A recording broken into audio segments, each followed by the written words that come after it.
नमस्कार, महाबहस में आपका स्वागत है। मैं हूं अनुपम मिश्रा, आपकी आवाज उठाने के लिए आज यहां पर बैठा हूं। जो हालात बने हुए हैं वो झकझोर देने वाले हैं और किसी से ये हालात छुपे नहीं हैं। अब आप उन माओं से जाकर के पूछिए जो छोटे छोटे बच्चों को घर पर छोड़ करके पंचायत की ड्यूटी कर रही हैं। कोई देखने वाला है? शायद नहीं है। इसीलिए इन हालातों में पंचायत के चुनाव का दंगल जारी है। कल आखिरी चरण का मतदान भी होने जा रहा है, पर सबसे बड़ा सवाल यहां पर यह है कि इस महामारी में ड्यूटी का जिम्मेदार कौन है। शिक्षकों और शिक्षा मित्रों की मौत पर आज हाईकोर्ट ने चुनाव आयोग को ही कटघरे में खड़ा किया है। पूछा है कि मौत पर ईसी क्यों ना जिम्मेदार, यह सवाल पूछा गया है। सोचिए आखिर क्या यह पंचायत चुनाव कराने का सही वक्त था जब चारों ओर महामारी फैली हुई है? क्यों आयोग ने पंचायत चुनाव को लेकर गंभीरता नहीं दिखाई? क्या आयोग ऐसे ही लोगों को मरते हुए देखना चाहता है? हम तो आज पूछेंगे, क्यों पंचायत चुनाव में कोविड नियमों की धज्जियां उड़ाई गई? क्यों पंचायत चुनाव को कैंसिल नहीं किया गया? और अब यह आयोग कोर्ट को जाकर के क्या जवाब देगा, इस पर आज बात करेंगे। कोर्ट के बनाए नियम से चुनाव, सरकार पर दोष क्यों?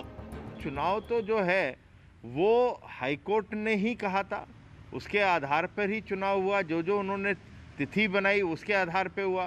बीच में पीआईएल भी गया था कोर्ट के अंदर, वो पीआईएल भी रद्द नहीं हुआ, मतलब पीआईएल के हिसाब से चुनाव नहीं रद्द हुए।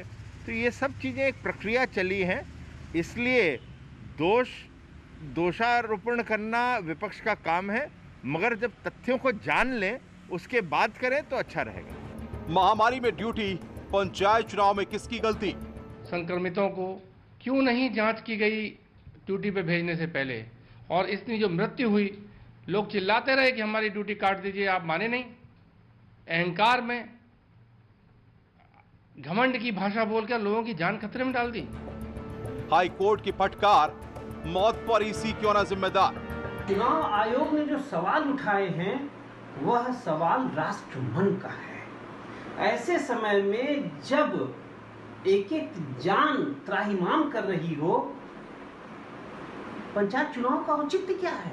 चुनाव 6 महीने के लिए टल भी सकते थे, लेकिन चूंकि राज्य सरकार को विधान परिषद में अपना बहुमत लाने की जल्दी है, इसलिए पंचायत चुनाव करा रहे हैं। महामारी में ड्यूटी का जिम्मेदार कौन?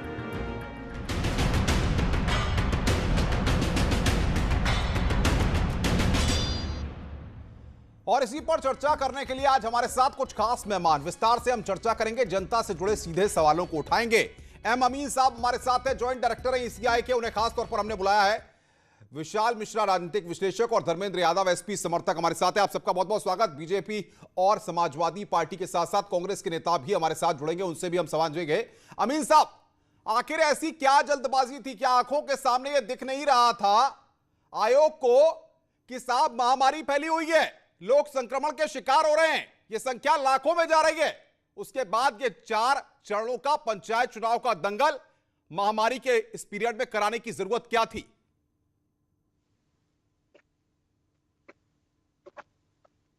देखिए, जहां तक अभी आपने सवाल किया है कि चुनाव आयोग, तो मैं आपको ये स्थिति स्पष्ट कर दूं। और अभी आपने जो लोगो दिखाया इलेक्शन कमीशन ऑफ इंडिया का, मैं पूर्व संयुक्त निदेशक हूं चुनाव आयोग का, तो इसमें स्थिति ये स्टप हो जाए, जनता के लिए पूरी बात क्लियर हो जानी चाहिए। ये जो लोगो लगाया है वो स्टेट का लोगो लगाना चाहिए था, चुनाव आयोग का नहीं जी। आपके यहाँ से रीजन क्या है कि चुनाव आयोग जो है भारत का एक संवैधानिक संस्था है, और वो जो चुनाव कराती है वो आपको और जनता को सभी को क्लियर कर देता हूँ। विधानसभा के स्टेट के इलेक्शन, विधान परिषद के इलेक्शन, और राज्यसभा के और लोकसभा के इलेक्शन, और डिप्टी मतलब उपराष्ट्रपति के और राष्ट्रपति के चुनाव के लिए उत्तरदायी है, उसका चुनाव कराया जाता है। ये सारी चीजें अमीन साहब पता है, लेकिन राज्य निर्वाचन आयोग और इलाहाबाद हाई कोर्ट के आदेश का इंप्लीमेंटेशन करा रहा है और आंख पर पट्टी बांध ली है। उसको दिख नहीं रहा है कि कोविड की गाइडलाइंस का पालन भी करना है। क्या मतदान केंद्रों की तस्वीर है और जहां पर पोलिंग पार्टियां रवाना हो रही है वहां की तस्वीरें हैं? शर्म आ जाएगी, शर्म आ रही है उत्तर प्रदेश की जनता को वो तस्वीरें देख करके। मिश्रा जी, एक बात सुनिए, हमारी बात भी तो सुनिए ना, जब पहले सुन लीजिए। आपकी बात से मैं पूर्ण रूप से सहमत हूं, ऐसा नहीं है। लेकिन सबसे पहले आप ये देखिए कि ये जो गत वर्ष चुनाव होने थे, अक्टूबर से और फरवरी के बीच से को इनका टेन्योर पूरा हो गया, उत्तर प्रदेश वालों का, पंचायत का। तो इसकी जो संस्था है वो कराती है पंचायत का डायरेक्टर, और वो इनका चीफ इलेक्शन कमिश्नर होता है उनका वहां पर, वो कराता है पंचायत के चुनाव। लेकिन क्या हुआ कि पिछले साल चूंकि ये लगा हुआ था, इसलिए एक्सटेंड कर दिया गया, तो इसे कहा गया कि अक्टूबर से फरवरी 21 के बीच में करा लिया जाए। लेकिन बाद में क्या हुआ कि यहाँ पर एक तो दुर्गा पूजा थी, फिर बच्चों की परीक्षाएं थी, फिर वर्षा ऋतु आती थी, सब बात को ध्यान में रखते हुए उन्होंने इसको चुनाव कराने का निर्णय लिया आगे के लिए। लेकिन क्या हुआ कि इसमें इलाहाबाद हाई कोर्ट ने बीच में रिजर्वेशन वाली बात आई थी, जो सबको स्पष्ट है। क्या हुआ कि कुछ लोग इलाहाबाद हाई कोर्ट गए, उसमें क्या किया इलाहाबाद हाई कोर्ट ने कि 2015 का जो रिजर्वेशन था उसी को मानते हुए कहा कि इसमें अब इलेक्शन करा लेने चाहिए, और ये इलेक्शन नहीं, वो बात मैं समझ रहा हूँ, ये सारी चीजें मैंने पढ़ रखी हैं, मैंने लगातार अपनी एंकरिंग में इन सारी चीजों को पढ़ा है, मैं जानता हूं। हरीश श्रीवास्तव साहब, बीजेपी से आप, सरकार आपकी है, इसलिए सवाल पूछना होगा कि आखिर विपक्ष लगातार सरकार पर दोष पड़ रहा है। वो कह रहा है सरकार जिम्मेदार है, कोर्ट जिम्मेदार नहीं है, आयोग जिम्मेदार नहीं है, सरकार जिम्मेदार है। सरकार अगर सुप्रीम कोर्ट चली जाती तो आज उत्तर प्रदेश में पंचायत के चुनाव नहीं हो रहे होते। सुप्रीम कोर्ट भी गई थी सरकार उत्तर प्रदेश की, लेकिन वहां से यही मोहर लगा। हरीश जी जवाब दीजिए, मैं हरीश जी से जवाब ले रहा हूं। चुनाव हमारी बात तो सुन लीजिए पहले आप। मैं आ रहा हूं आपके पास, आ रहा हूं, हरीश जी का रिएक्शन ले लूं, आ रहा हूं आपके पास। देखिए मिश्रा जी, विपक्ष तो आगे भी चलता है, पीछे भी चलता है। जब सरकार ये पूरी प्रक्रिया पूरी करने के दौर में थी, तो विपक्ष लगातार सरकार पे हमले कर रहा था कि सरकार चुनाव नहीं कराना चाहती, और माननीय उच्च न्यायालय ने एक डेट फिक्स कर दी कि साहब 25 अप्रैल के पहले आपको चुनाव कराना ही कराना है, हर हालत में कराना है। और उच्चतम न्यायालय ने भी उस पर मोहर लगाई। तो आज की जो स्थिति है, चुनाव कराना है, बात समझ में आती है, लेकिन हरीश जी, कोविड गाइडलाइंस की धज्जियां उड़ा करके, पूरा मजाक बना करके, मखौल उड़ा करके कि वहां पर पोलिंग बूथों पर ऐसी कतारें जहां पर ना लोग मास्क लगा रहे हैं, ना सोशल डिस्टेंसिंग का पालन कर रहे हैं, ये आयोग की तैयारी है। नहीं, ये तो देखिए, ये तो स्थानीय प्रशासन या चुनाव आयोग से राज्य निर्वाचन आयोग ने जिन अधिकारियों जिनमें ये जिम्मेदारी सौंपी है चुनाव कराने की, उनकी हर जिलों में स्थानीय स्तर पर ये जिम्मेदारी बनती है कि उससे कोविड अनुशासन का कड़ाई से अनुपालन सुनिश्चित कराएं। ये स्थानीय स्तर पर जो अधिकारी होते हैं उनकी ये जिम्मेदारी होती है कि कोविड के अनुशासन जो है उनको वो पूरी नहीं, बात आ गई आपकी। नहीं, अब आप घुमाने की कोशिश में, धर्मेंद्र यादव भाई आप जुड़े हुए हो, बता दो हमें कि आखिर अब जिम्मेदारी किसकी तय की जाए। इस महामारी में ड्यूटी करने के लिए लोग कई किलोमीटर चल रहे हैं, उन घर परिवारों में जो दिक्कतें हैं उसको भी नजरअंदाज कर दे रहे हैं, और अब आयोग को जवाब देना होगा। इस आयोग को क्या जवाब देना चाहिए?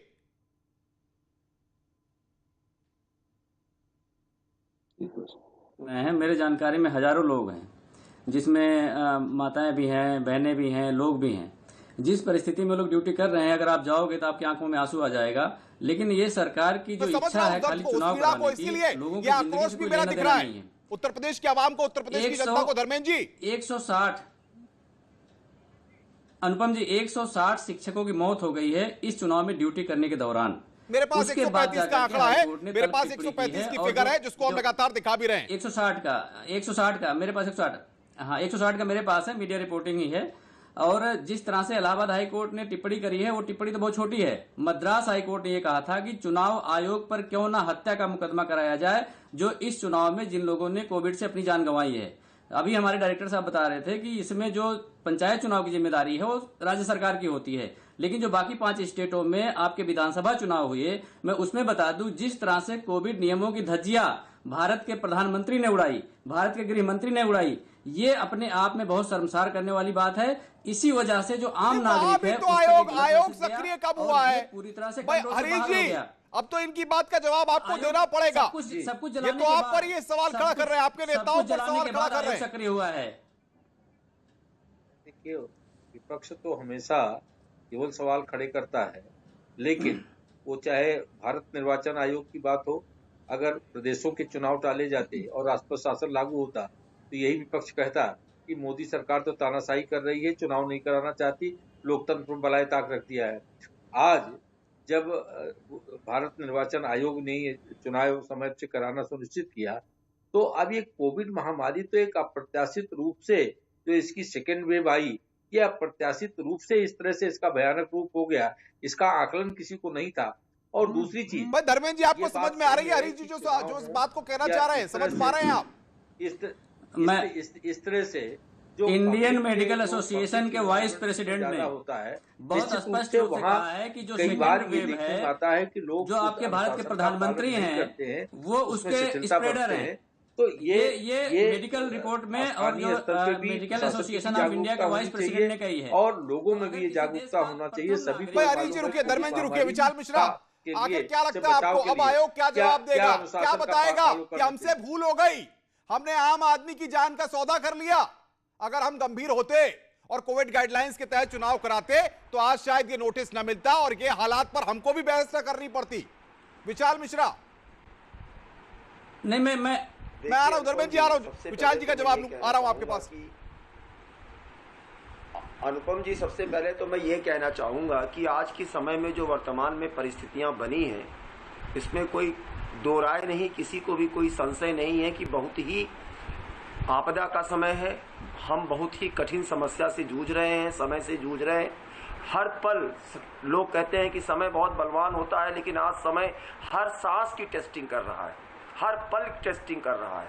लेकिन यह भी सही है अनुपम जी कि आज इस जो सेकेंड वेव आई है, इसके पीछे कहीं ना कहीं जो हमारी अपनी जिम्मेदारी थी, नैतिक जिम्मेदारी थी, उसमें भी कहीं ना कहीं कमी आई। जिस तरीके से ढिलवाई शुरू कर दी थी हम सभी लोगों ने, ऐसा नहीं है कि इसमें किसी एक व्यक्ति का दोष है, उसी ढलवाई के नाते ये कहीं ना कहीं चीजें बढ़ी। नहीं तो सवाल ये है विशाल मिश्रा, क्यों पंचायत के चुनाव टाले नहीं जा सकते थे?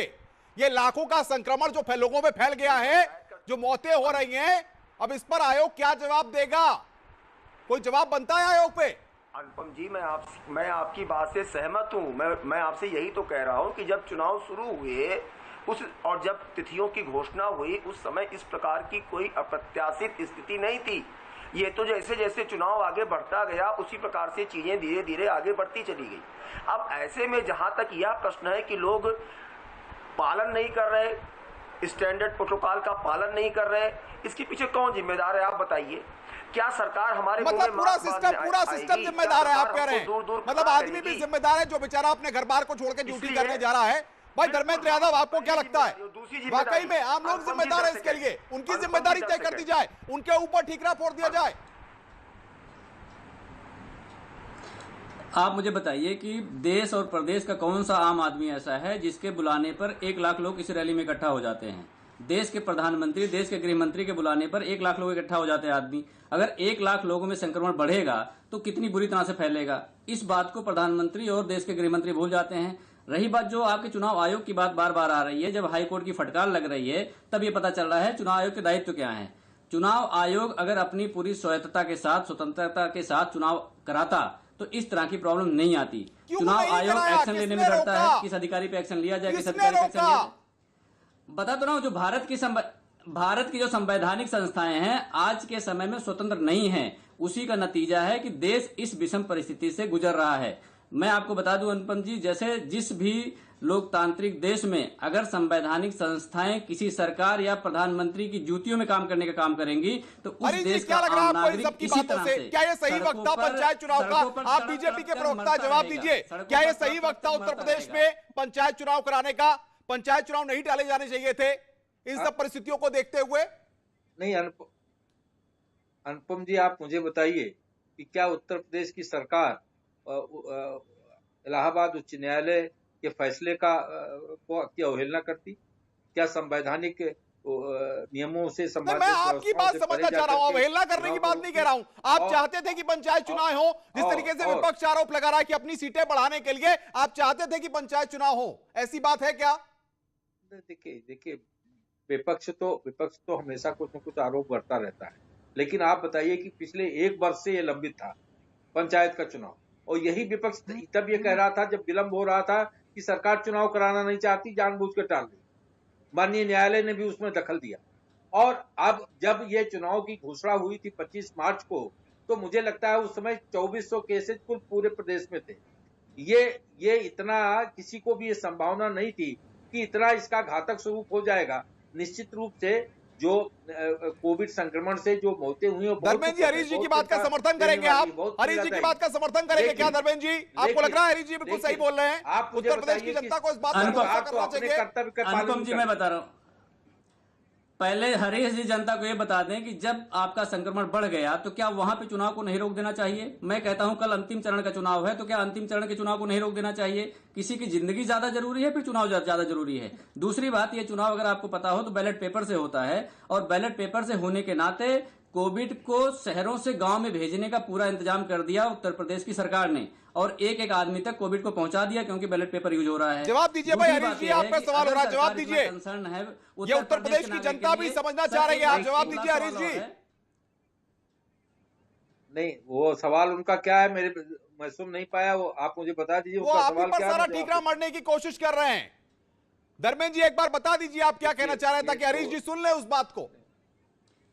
मेरा हरीश जी सवाल मेरा ये है कि जब फैशन हो गया है कि हर आरोप फेज खत्म होने के सरकार बाद पे मारना, क्या बाकी फेज के इलेक्शन ठीक को है, नहीं टाला जा कोई सकता जायज था? सवाल हो, विपक्ष खड़ा करे, सरकार उसको संज्ञान में लेती है और तदनुरूप कोई आवश्यक जो विषय होते हैं उस पर कार्रवाई भी करती है। लेकिन आप धर्मेंद्र जी की आवाज नहीं जा पा रहे, मैं कहूंगा भैया इसको ठीक करिए जरा, धर्मेंद्र जी सुन पाए कि हरीश जी क्या बोल रहे हैं और हरीश जी धर्मेंद्र जी की बात को सुन पाए। अमीन साहब सवाल यहां पर ये, क्या कोई, मैं तो कानून का इतना बड़ा जानकार हूं नहीं, लेकिन आप मुझे समझाइए, आप इतने समय लंबे समय तक सर्विस में रहे, इतनी जानकारी आपको होगी और उत्तर प्रदेश की आवाम भी समझ पाए, क्या आयोग सरकार इन परिस्थितियों में ये नहीं कह सकता था, हाथ नहीं खड़े कर सकता था, कोर्ट को नहीं बता सकता था कि ऐसे समय में इन परिस्थितियों में हम चुनाव नहीं करा सकते हैं?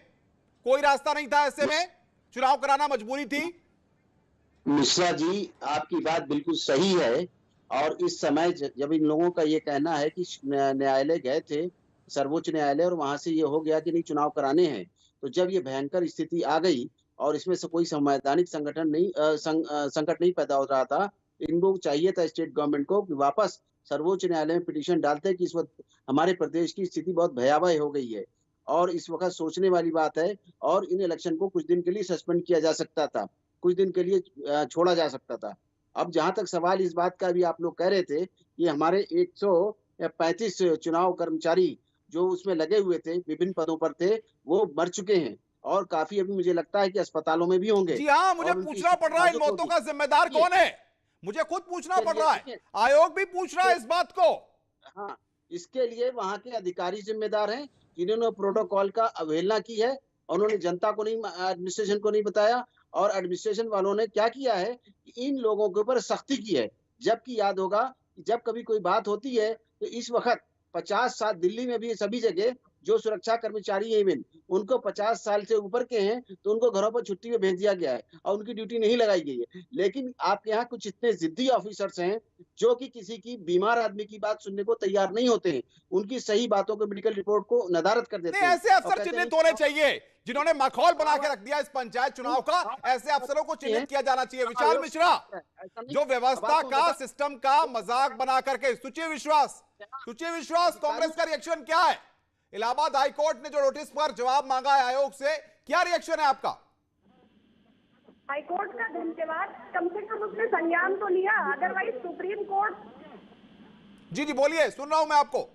नहीं, जी बिल्कुल सरकार का दोष है, हाईकोर्ट का आभार कि उसने संज्ञान में तो लिया, अदरवाइज यदि बात सुप्रीम कोर्ट की हो तो अगर किसी अमीन साहब, मैं आ रहा हूँ, कांग्रेस की प्रवक्ता बोल रही हैं, बोलिए सुचिर विश्वास, सुन रहा हूँ मैं आपको, उत्तर प्रदेश की जनता सुन रही है, बोलिए। मद्रास हाईकोर्ट ने भी कहा कि क्यों ना हत्या का मामला दर्ज हो, तो चुनाव आयोग शुरू से पक्षपात कर रहा है।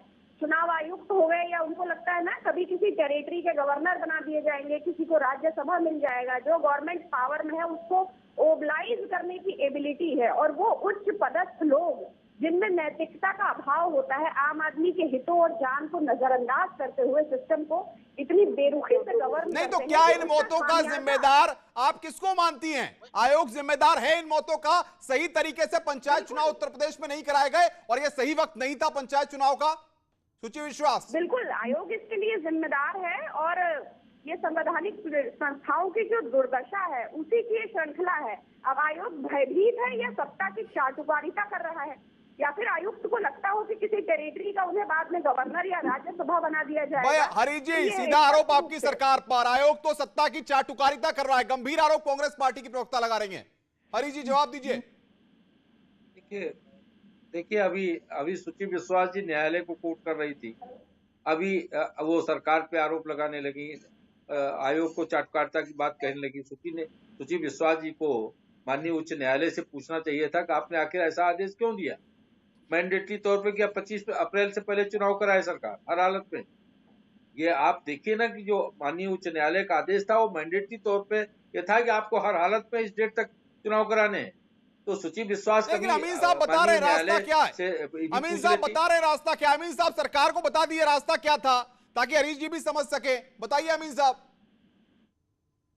देखिए ऐसा है कि उत्तर प्रदेश सरकार को जब ये स्थिति भयावह हो रही थी तो इसमें कोई संवैधानिक संगठन नहीं संकट नहीं पैदा हो रहा था, उसको जाना चाहिए था, अप्रोच करके न्यायालय से मांगना चाहिए था रिलीफ, और इस इलेक्शन को कुछ दिन के लिए सस्पेंड कर देना चाहिए था। पहली तो एक बात ये।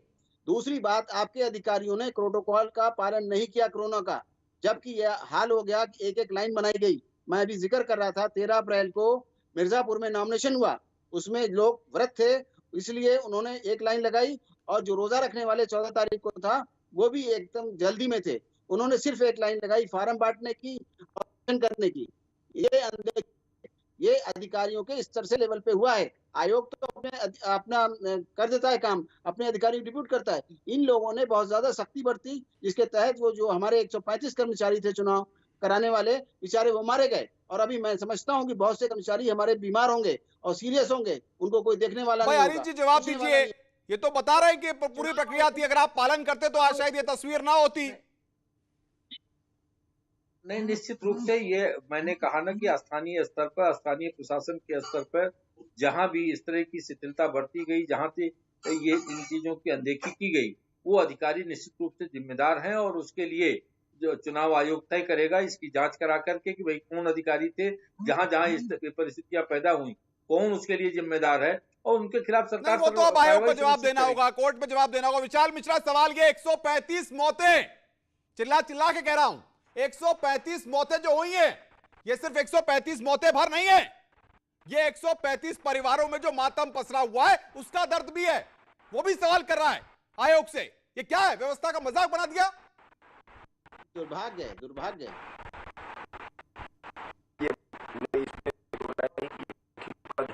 तो टाला भी जा सकता था। और दूसरी बात ये भी है कि जिम्मेदारी को भी तय करनी होगी, कहाँ पर कमियां रहीं, क्या प्रोटोकॉल का पालन किया गया या नहीं किया गया, क्या परिस्थितियां बनी, इनको भी देखना होगा, संज्ञान में लेना होगा। और दूसरी लेना क्या होगा वो तो उत्तर प्रदेश की आवाम जनता देख रही है। भाई धर्मेंद्र यादव मुझे जवाब दीजिए, क्या तस्वीरें किसी से छुपी हैं? किस तरीके से 3 चरणों में चुनाव हुआ, और कल भी देख लेंगे इतनी सख्ती के बाद, इस नोटिस के बाद ये आयोग कैसे चुनाव कराता है, कल चौथे चरण का मतदान कैसे होगा, देख लेंगे हम। धर्मेंद्र यादव आपने भी देखा होगा, जो उत्तर प्रदेश सरकार एक ट्वीट पे अगर कोई ऑक्सीजन की डिमांड करता है उस पर FIR लॉन्च कर देता है, इसका मॉनिटरिंग सिस्टम इतना मजबूत है। वो उत्तर प्रदेश सरकार तो अपनी बात रख रही है ना, हरीश जी तो बता रहे हैं भाई, आप सरकार का वो लेकर के सरकार तो सुनो, सुन तो लो भाई। धर्मेंद्र, हरीश जी बोल रहे हैं जी, कितने अधिकारियों पे कार्रवाई हुई? धर्मेंद्र जी बताएं ना, मुझे बता दीजिए। धर्मेंद्र जी कम से कम माननीय उच्च न्यायालय से आपको सवाल माननीय उच्च न्यायालय से करना चाहिए। हम विपक्ष उच्च न्यायालय के नहीं हैं, हम विपक्ष उच्च न्यायालय के आदेशों की क्या उत्तर प्रदेश सरकार अवहेलना करती? क्या संविधान से ऊपर हो जाती उत्तर प्रदेश की सरकार? जो माननीय उच्च न्यायालय का आदेश था उसी के अनुपालन को सुनिश्चित किया उत्तर प्रदेश की सरकार। लोगों की जान ले ले, कर्मचारियों की जान ले ले, उत्तर प्रदेश सरकार कर्मचारियों की जान ले ले, इससे ज्यादा काम उसके पास है नहीं। रिलीफ दे दीजिए। सवाल अनुपम जी, मैं ये पूछना चाह रहा हूँ कि आज जैसे स्थिति भयावह हो चुकी है, एक प्रोसेस जब अनुपम जी एक बात मेरी सुन लीजिए, बस 10 सेकंड का टाइम उसमें लग गई, सारे 10 सेकंड टाइम जो दूंगा। जो अगर लोग कल का चुनाव लड़ रहे हैं वो पूरी आज प्रक्रिया में स्थिति लग कंट्रोल गए से बाहर है, तो क्या कल ये के बात चुनाव को हम नहीं टाल विचारणी सकते हो हैं? सकती है या कि जो 2 तारीख इस पे को चुनाव काउंटिंग आयोग है, को 2 तारीख की काउंटिंग को कोर्ट हम नहीं जाकर टाल के सकते हैं। नहीं, रुकिए भाई, रुकिए अखाड़ा मत बनाइए, रुकिए रुकिए देर रखनी चाहिए। सुनील विश्वास, आवाज आ रही होगी आपको मेरी। सवाल ये है, जिन घरों में मातम पसरा हुआ है उनके घर वाले भी सवाल कर रहे हैं, क्या आयोग पर बड़ा एक्शन नहीं लेना चाहिए, बड़ी कार्रवाई नहीं होनी चाहिए? ये आयोग से तो विश्वास उठ गया, भरोसा उठ गया, जिस पर हम गर्व करते थे।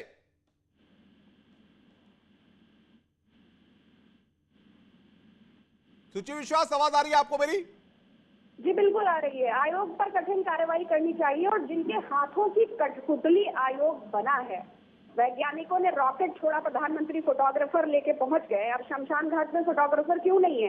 जिसने RBI, CBI, ED, election commission जैसी संस्थाओं को तबाह और बर्बाद कर दिया, तो कार्यवाही तो उस पर भी बनती है। मुख्यमंत्री हो, प्रधानमंत्री हो या गृह मंत्री हो, नाकारेपन की जिम्मेवारी उनकी भी बनती है। नहीं, लेकिन सवाल यहाँ पर यह, अगर कोर्ट कह रही है कि अनुपम मिश्रा को शुचि विश्वास के घर 2 घंटे में जाना है और अनुपम मिश्रा नहीं जा सकते हैं, तो क्या अनुपम मिश्रा कोर्ट को बताएंगे नहीं? कोई रास्ता नहीं है अनुपम मिश्रा के पास कि कोर्ट कह रही है कि अनुपम मिश्रा को शुचि विश्वास के घर जाना है और अनुपम मिश्रा नहीं पहुंच सकते हैं, तो रास्ता नहीं निकाला जा सकता था?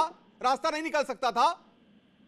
बिल्कुल निकल सकता था, लेकिन जिन लोगों को राज्यसभा चाहिए, गवर्नर बनना है, जिनको तमाम आयोग में चेयरमैन बनना है, वो सत्ता के नक्शे कदम पर चलते हैं। तो ये उन चाटुकार लोगों की लापरवाही का खामियाजा जनता भुगत रही है। कांग्रेस लंबे टाइम तक यही एक्सरसाइज करती रही है, इसलिए आपको ऐसा लग रहा है? बिल्कुल ऐसा नहीं है। लंबे टाइम तक कांग्रेस यही एक्सरसाइज करती रही है, इसीलिए आपको ऐसा लग रहा है। ये आरोप आपका इसीलिए है कि कांग्रेस पार्टी अपनी सरकारों में यही करती रही। चुनाव आपके लिए महत्वपूर्ण है, जिसके प्रधानमंत्री को इतनी समझ नहीं है कि लोग मर रहे, वो रैली कर रहा है, इतने असंवेदनशील लोगों से किसी प्रकार की नैतिकता रखना ही व्यर्थ है। ये लोग अनैतिकता से 7 वर्ष की सत्ता में 70 वर्ष की संस्कृति को ध्वस्त कर दिया, नेस्त नाबूद कर दिया। अमीन साहब, रुकिए, अखाड़ा मत बनाइए भाई, सोच लीजिए स्थितियां क्या हैं, जरा आप लोग सोच लीजिए, सियासत बाद में कर लीजिएगा।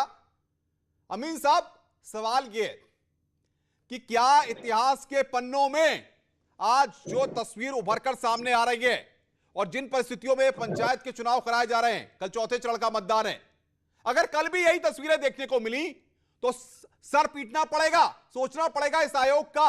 अब यह आयोग क्या करेगा कल भी? अब तो सुधरने का मौका है, कल तो दिखा दीजिए। भाई, मैं आपको विश्वास दिलाता हूं, आयोग खुद काम नहीं करता है, अपने अधिकारियों से काम कराता है। अगर उनसे कोई गलती हुई है और हुई है तो उसको एस्टैब्लिश किया जाएगा और उनको इसका दंड मिलेगा। ये पूरा आप ध्यान रखिए।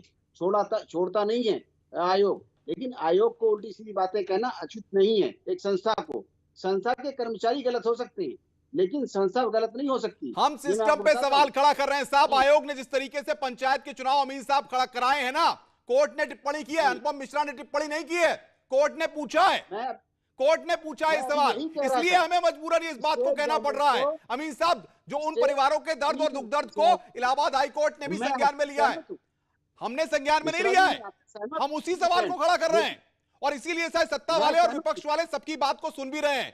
अमीन साहब, हमें कोई शौक नहीं है आयोग पे सवाल खड़ा करने का। अच्छा नहीं है ये दुख दर्द समझिए, ये दुख दर्द समझिए। आप विभाग में रहे, विभाग की बुराई को स्वीकार नहीं कर सकते, ये समझ सकता हूं। बहुत बहुत शुक्रिया आप सबका हमारे साथ जुड़ने के लिए। लेकिन सवाल यहां पर सबसे बड़ा ये है, उन 135 परिवारों, 135 लोगों की जो जान गई है, किस लिए गई है? इसलिए कि आपने पंचायत चुनाव कराए उत्तर प्रदेश में, और ऐसे वक्त में मां बहन परिवार के वो लोग, बड़े बुजुर्ग चुनाव कराने के लिए घरों से बाहर निकले। अगर ये पंचायत चुनाव कराने का सही वक्त होता तब आप कराते ना। अब देखेंगे आयोग क्या जवाब देगा, हमारी भी नजर रहेगी कि आयोग क्या बताएगा। इतना कहूंगा, कल 4था चरण है, जरा गंभीरता दिखाइए, सख्ती कीजिए, बूथ पर धज्जियां नहीं उड़नी चाहिए। महाबहस में आज बस इतना ही। नमस्कार, आगे